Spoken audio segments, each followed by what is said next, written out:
We're also now joined by the managing editor of Al-Ahram newspaper, Mr. Ashraf El-Ashry, to discuss the latest updates regarding the agreement reached to end the Palestinian suffering in Gaza. Now, sir, how critical is before the 50 tanks, or including fuel, how significant or important is it the gradual Israeli withdrawal from central Gaza and the return of displaced persons to the northern strip?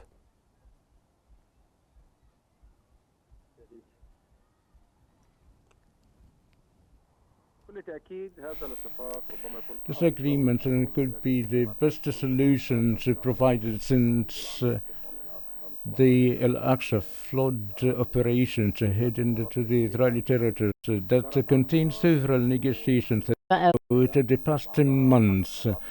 Some made some successes, but in the last moment before reaching the final agreement, we found Netanyahu is deteriorated, and due to the pressure of the internal from the allies from Israel, and never pay attention to the proposals of the regional international powers.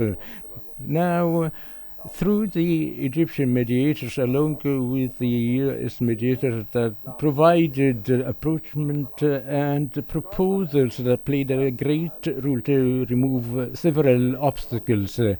In addition to the arrival of Donald Trump to the White House, by sending messages to Israel that he reach an agreement before the 20th of the January. Otherwise, hell will enter the Middle East after according to his description.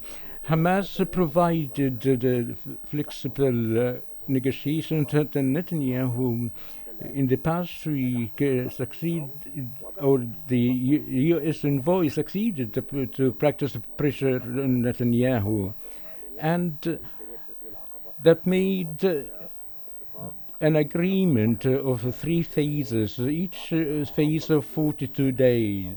I think it is the best solution for the matters in Gaza, but it's important of the release of prisoners of both sides in 3 phases. That would signal of a full Israeli withdrawal of the Gaza Strip at the end of the 3rd phase, following the implementing the 1st phase that will be exceeded on the Friday.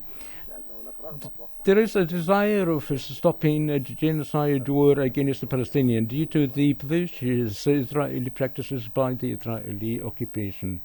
Mr. Al-Ashry, now, how critical will the inclusion of fuel in 50 out of 600 of the humanitarian aid trucks be for Gaza's recovery during the ceasefire?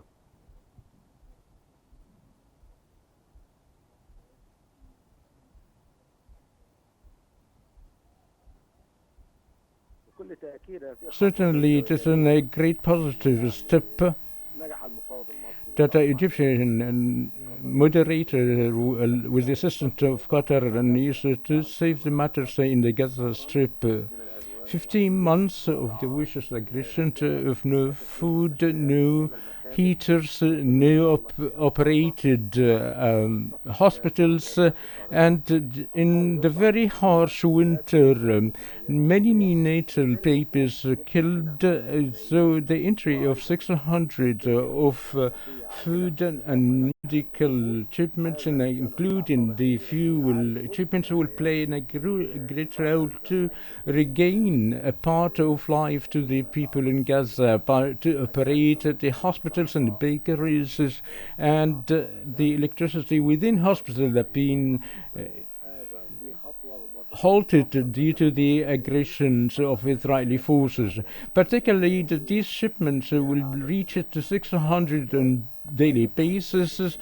That would pave a time factor to save the Palestinian and deliver the medical and food assistance with the allowance of opening the Rafah crossing to transport all the wounded in Cairo or in other countries. That Netanyahu and the far right wing refused this before, despite the different variants that took place lately upon the arrivals of Donald Trump to the White House. So 80% Egypt of the assistance Egypt managed to deliver since the incidents up till now, which is the biggest number of the assistance to the Palestinian people. Cairo will continue its effort to entry 600 shipments daily. That is all credit goes to the Egyptian state. Mm-hmm. Mr. Ashry, now, what challenges do you foresee in the implementation of the permanent ceasefire and the full Israeli withdrawal during phase 2 of the agreement?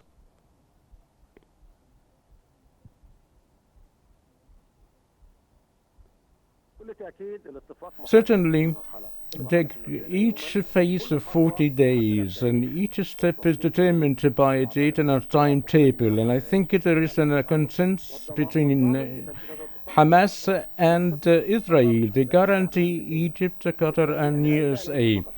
So the dilemma is not of Hamas and the guaranteed parties, but in Netanyahu to execute the first phase and getting 33 of prisoners of the elderly and women and children, and then we fear that Netanyahu will do what he did in November when Egypt succeeded to get truce of the parties, and we found Netanyahu rejected to go back to negotiations. So we hope to foresee a strong American pressure in light of new administration and its new resolution to be executed by Donald Trump with regard to the Israeli response and a full payment of all the phases. We should wait till the first phase to be executed, and then we have to wait for the executing the second and the third phases successfully. Mr. Ashraf El-Ashry, thank you very much for joining us, sir.